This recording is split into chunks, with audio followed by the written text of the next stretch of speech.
Welcome, everyone, to AI for UX. This is the space where UX researchers and product leaders stay current with AI innovations. I'm John Whalen, and I'm the founder of Brilliant Experience, and we're a psychology driven product innovation firm. And personally, I've struggled to keep up with all the new AI tools for UX research and product research, and I'm guessing I'm not alone, and that's why I started this. And so, in each installment, we speak to a founder of one of the latest AI enhanced research tools and dive into the inspiration for it, how it might benefit you, and where it's headed. And just a very quick note, these videos are not product endorsements. We at Brilliant pay full price for everything we're using, and neither of us is getting paid. This is purely to learn about new technologies together.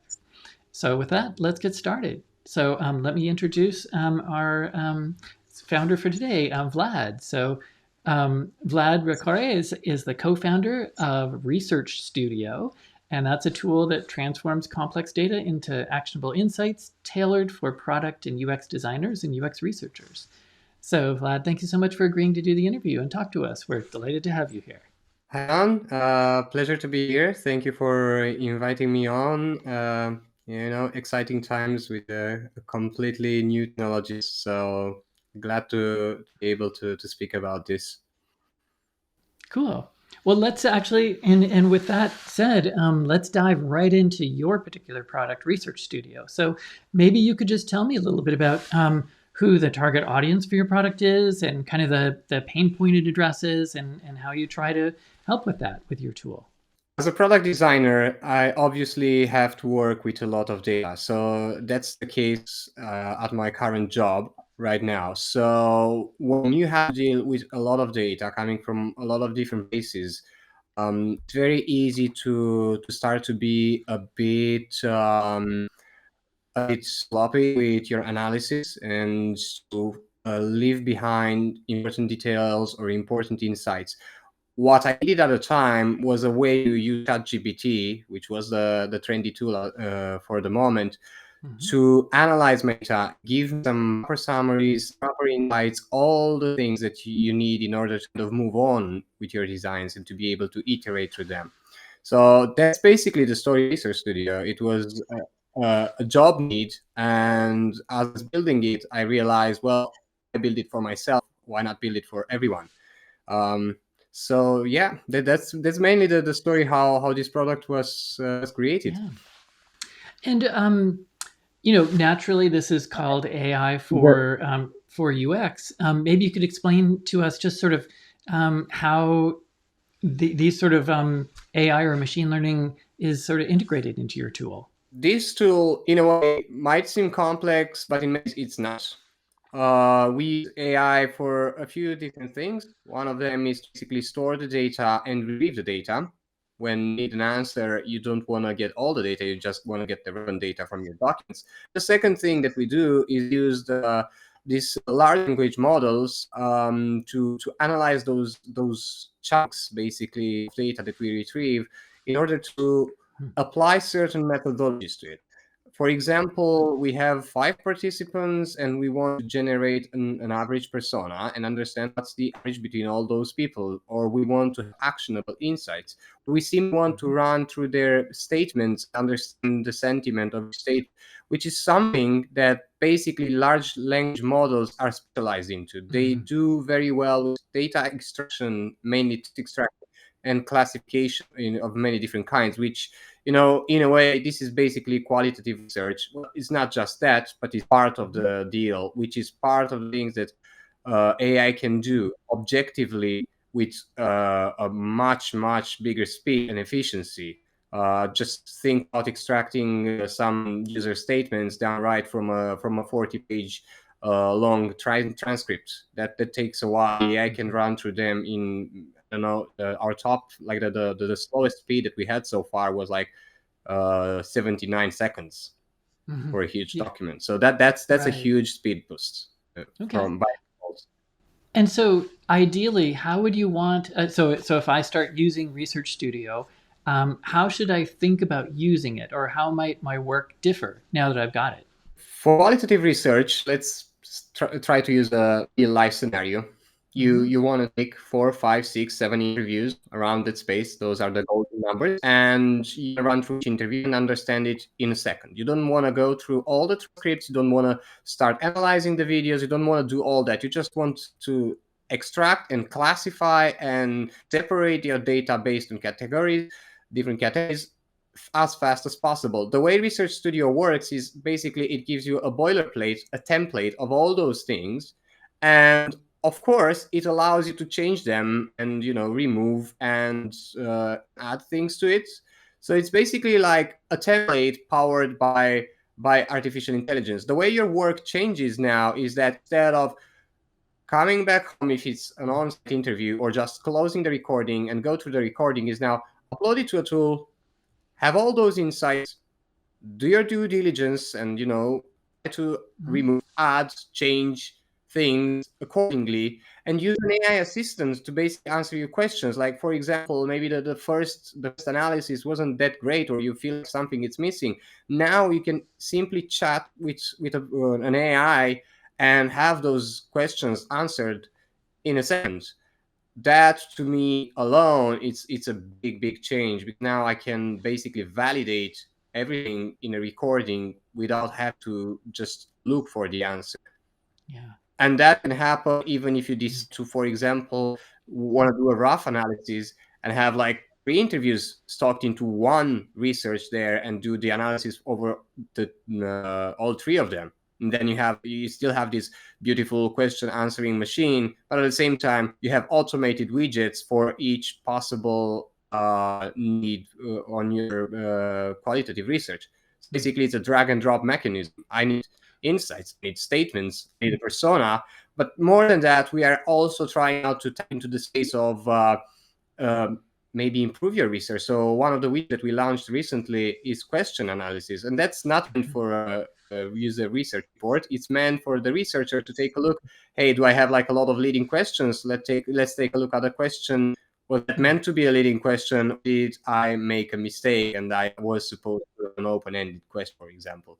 Yeah. So these are the main things that change. Another paradigm that we had is we are a report first tool. All the other tools that we see out there are trying to look into the space, do this, do that, and do that all separately. What we want to Mm-hmm. do is, well, if the end goal is to have a report, why not start with the report? And basically, your canvas is the report, and you build that and you improve on that. So because AI allows you to run through so much data so fast, it allows you Mm-hmm. to start with the report. So these are Mm. the two Yeah. two changes in paradigm: AI first and report first.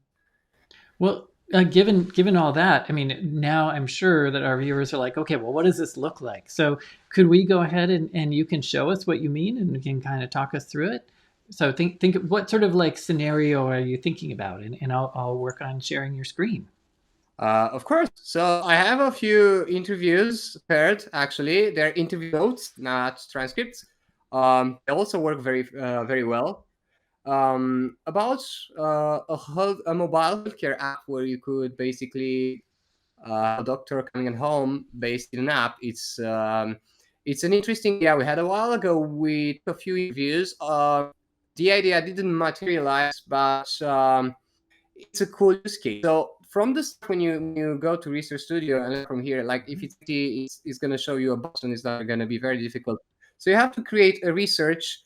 You have 3 choices here. Now we are tapping into the more AI savable, but this is not just for that. You can see 3 models out there. These are the major, most common models that on the market right now. We can possibly Mistral is not very common for people. GPT absolutely is. Mm. Claude maybe not so much. So we offer choice for a few reasons.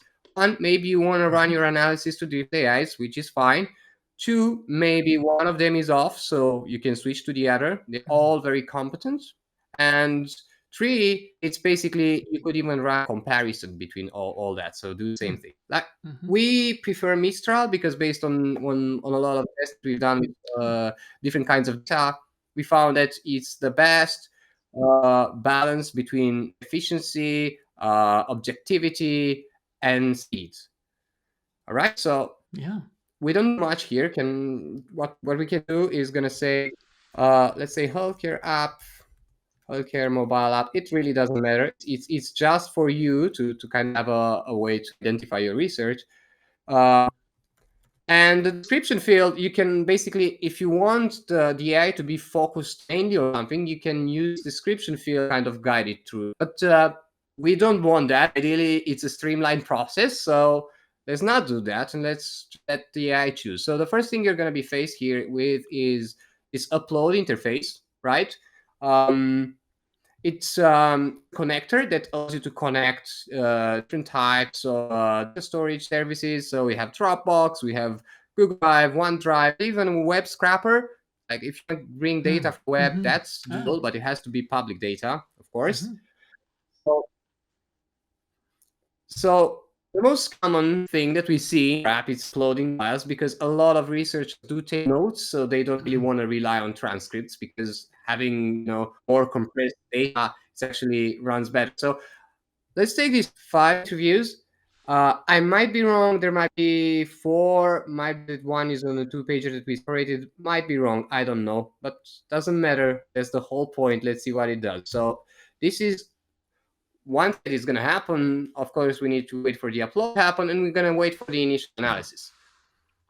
And we will need to wait, depending on the model that we choose. Obviously, we're going to have more or less speed. So as of now, we can see we have overall sentiment. It seems positive, and indeed it was, because the app was perceived as very cool and very innovative at the time.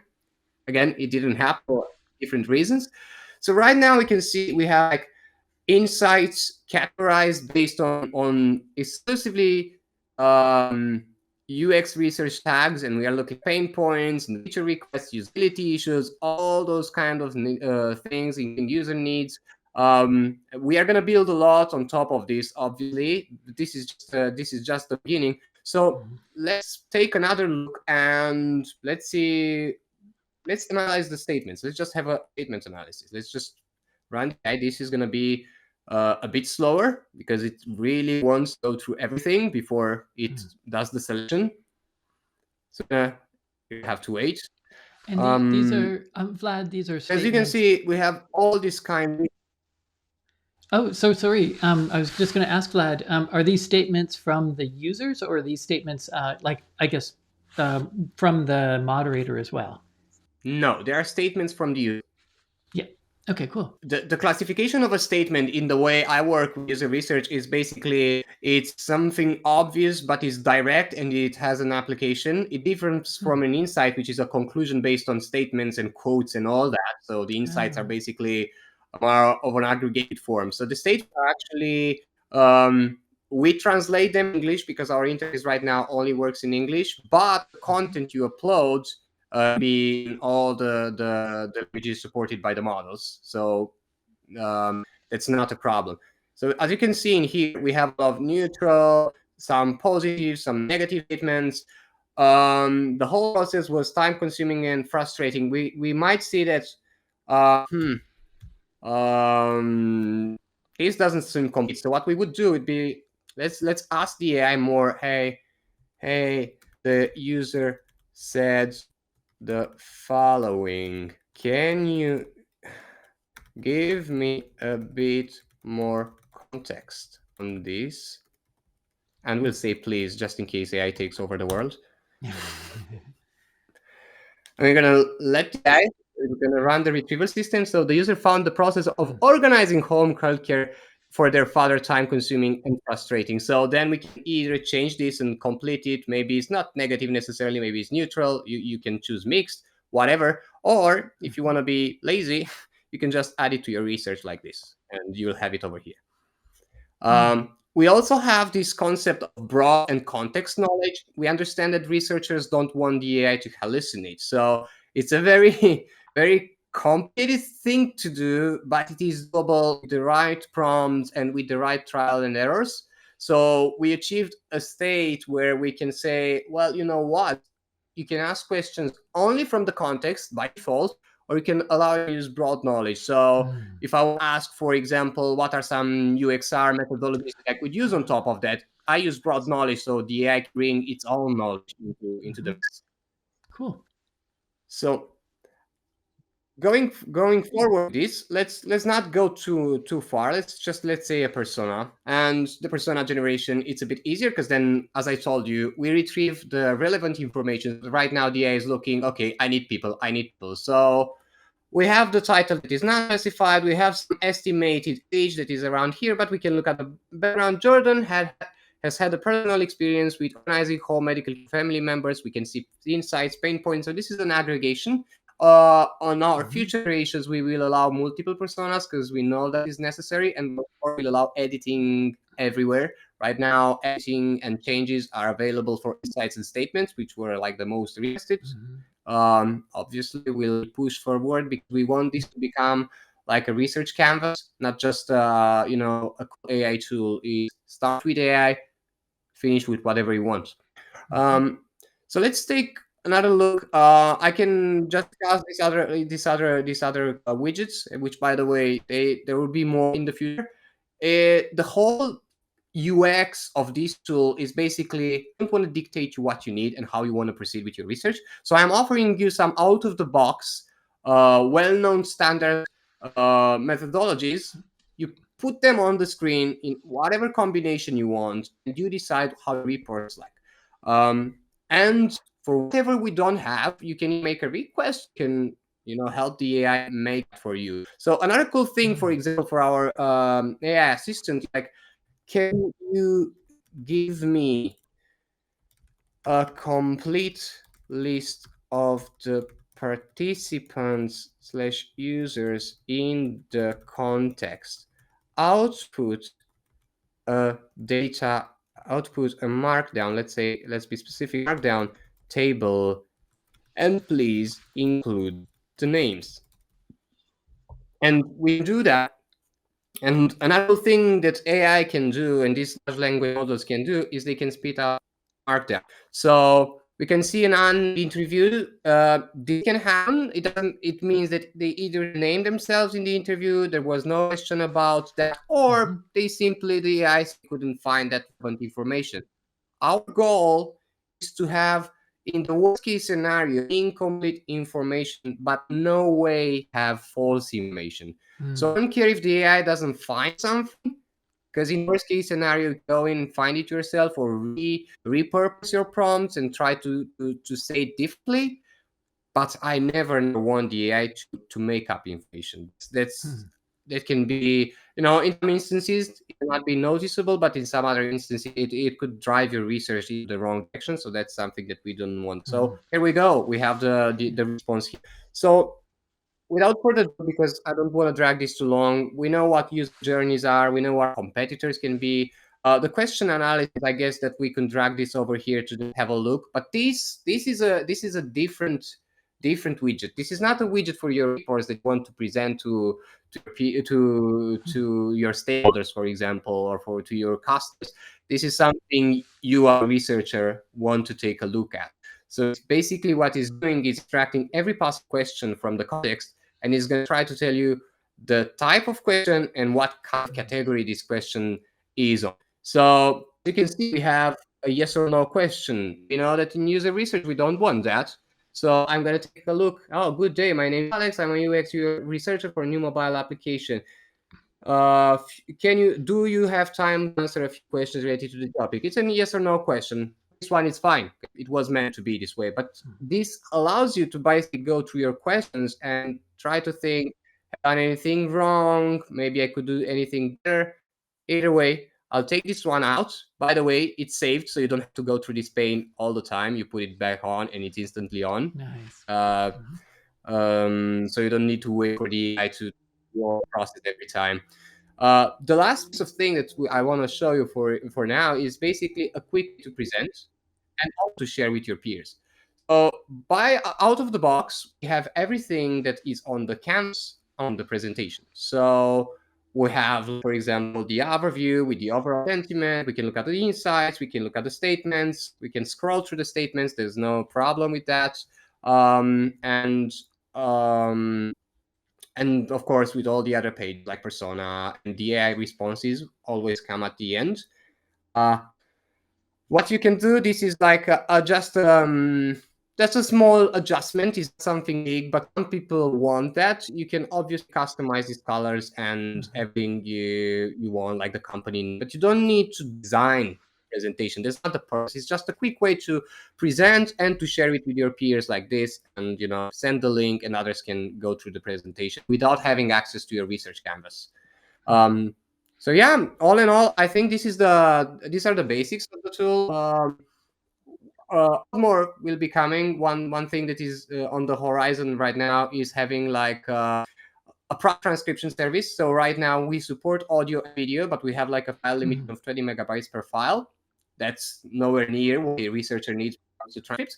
And we want a scalable transcription service where you get some with your premium, and you can buy extra hours by the hour, instead of choose between these with 5 hours of transcription, or between the other thing that has other 2 euros in the price tag for 100 hours, and you're like, I just want 7 hours, and I don't want to buy the 100 hour for just the 2 hours. So yeah, that would be like a Mhm. brief overview of what our Nice. tool does. The whole point is to be simple, plain, easy. I don't want people to need a tutorial to work with this tool. Cool. And no, very cool. Thank you So so much for yeah. sharing that, Vlad. And I guess you came from other worlds, and so what got you inspired to make this for this area? And how is it going? Like, what's been really hard to do, and what are you really proud of that you've got done here? Yeah, as I said, the company I work for is a very data-driven company. We try to do things the right way. We try to embrace a user-centric approach. What happens now is that our user researcher does a lot of research, but sometimes we have our product manager do that. You can have anybody trying to gather any kind of data that we can have about users, their behaviors. We want to really build something that our users enjoy. So you can imagine that at times we would have a lot of data to go through, which would be extremely time Hmm. consuming. So I built a Yeah. tool, as I said initially, for myself, and then I realized, actually, if I needed it, maybe others need it. So it's just a way Hmm. to go fast through your research and analyze it, and make adjustments if you want to be perfect in your research. By all means, that's what you should do. At the same time, you need a quick understanding of what's going on in 3 4 interviews. This is like in my opinion, the future way of doing it. This is why we have this AI models right now. It's basically to work as assistants. As I said, Hmm. change things, work with it. It shouldn't work for you. It should work with it. Um, but yeah, that's Hmm. basically the story of the tool. As for the things I'm really proud of, well, there are many things that I'm proud of, especially Yeah. because I did not understand how, for example, data retrieval works in AI when I started. So Mm. I started like a techie in a big world that I didn't fully understand. So we are all very proud that we have a much better understanding of what these models do. And another thing is that at the beginning we had a lot of mixed results depending on the type of data. So Mm. some types of interview notes doing better than others, and transcripts some were doing better than others. So obviously it required a lot of manual testing, just get a lot of different Mm. type of researches in different formats from different people to put them in, and different combinations to see how can we get this tool to deliver the same output every time. We are proud to say that if I would upload files again, you get the same thing, Hmm. more or less the same thing. It's not going to be hugely different. It's not going to do, no, it's super predictable. So this is something that we are very proud of. One thing that's been challenging to us for the most part was getting the powerful transcription service that is reliable. So we know that many researchers Mm. do work with Yeah. transcripts. They don't like to work with notes alone. Hmm. So this is a challenge I think we are past through. It's in progress right now. We are very soon going to have a proper transcription service where you can store all your transcripts, and where you can basically turn this tool into not just an analysis tool but repository as well. Hmm. Cool. Um, you know, uh, you, because you've learned so much about machine learning and AI and its capabilities, maybe you can tell me where do you see your product in, I my question says the next few years, but should really be in the next few months. And also, how do you see research in this way changing for UX researchers and product folks? I think we see on the horizon a lot of applications for these AI models for researchers. Now we are looking at the analysis side, but we don't want to stop here. We want to have an AI taking interview notes with you while you record the interview. We want the AI to transcribe in real time for you. Mm, So we want our tool to be the place where you start planning your research and have help from the AI to build a proper research that is objective, where you ask proper questions, where you have like a lot of follow-up questions suggested by this AI. So for the next years, there is plenty to do, but for the near future, for us, we are highly focused on transcription, turn this into a repository, and allowing users to export all this analyzed data anywhere they mm, want. We'll start with Miro, we'll move to Notion, and then to Figma and FigJam. We want users feel like that flexibility. Maybe they want to just generate stuff in here and do the edit and changes themselves, and somewhere else we want them to have mhm, that freedom. At the same time, they might have some certain constraints in the companies they work for or they work with, and they might prefer to just have everything in Figma, or they might want to have everything in Notion for some reason. We don't want them to do anything manual because our purpose is to transform, research using AI. mm, As for your other question, where do we yeah, see research going with yeah, AI? I think we are going to see a lot of improvement in not just the speed of analysis, but in the quality of analysis. Because remember, these models are only getting better. They're trained with more and more data as we speak, and they will become extremely competent at helping you along the way and analyzing at the end. So you have stuff like, hey, AI is generating you something, and you can ask the AI, why do you think that? I believe that, and even have a debate with that AI and try to solve that debate. mm, But at the same time, talking mm, about so many utility tools, like including um, how about you plan your research and conduct your interview, and then everything is stored for you, your analysis is generated for you. So what you do in the you just do your interviews with your plan, and you just sit down and then come back to the lab and you just mm, start working on the report itself without having to go through all the needs of data you usually do. I think we are going to see an extreme improvement in user research as well as UX and even UI design when it comes to AI. It's going to mhm. shift the way we work, but I don't believe it's here to replace us in any way. I think it's just going to be a very cool and powerful assistant.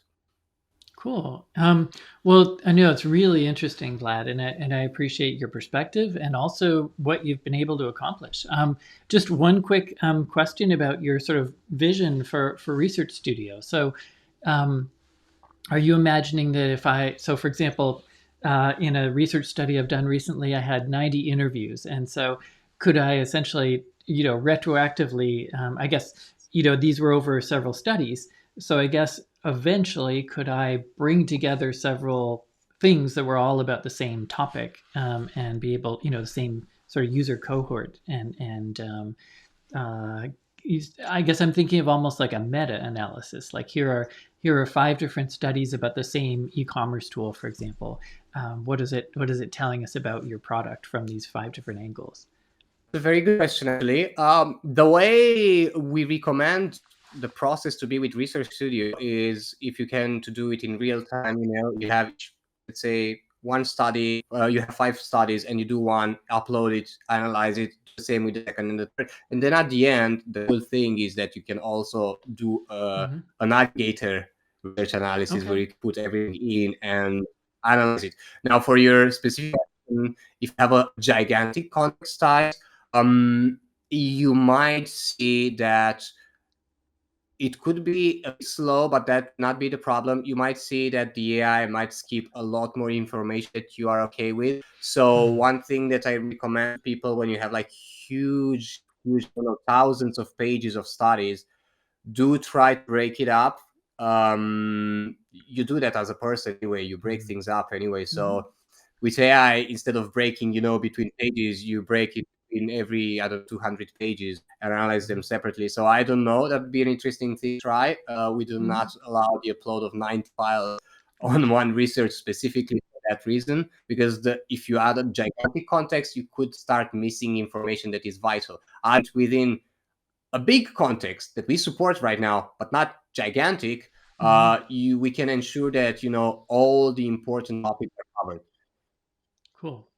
Well, thanks for. On the other side, Oh, another please go ahead. cool thing that we've been with, oh sorry, we've been experimenting with is having a centralized chat where you could chat Mm. with we could ask questions from all your different researches. It's a bit different because, as I've told you, when Mm. the upload is one thing, but then when you retrieve the information, we use a query. So basically, we pick the right things for the context. We don't get Mm-hmm. all the context in to answer just one question. So potentially, and that's exactly what is happening now with models, they increase their context window. Like there was one time we need to chunk everything into very small bits and pieces. Now we don't need to. Most of the big models like 100K context window. For reference, this is hundreds of pages without to break a file into chunks. Ah, cool. Well, thank you for that recommendation and your perspective. Well, this has been really. I mean, I've learned a lot.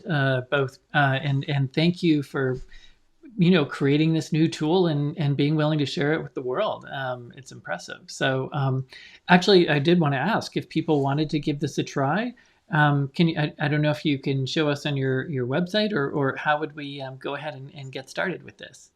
So yeah, our website is researchstudio.ai.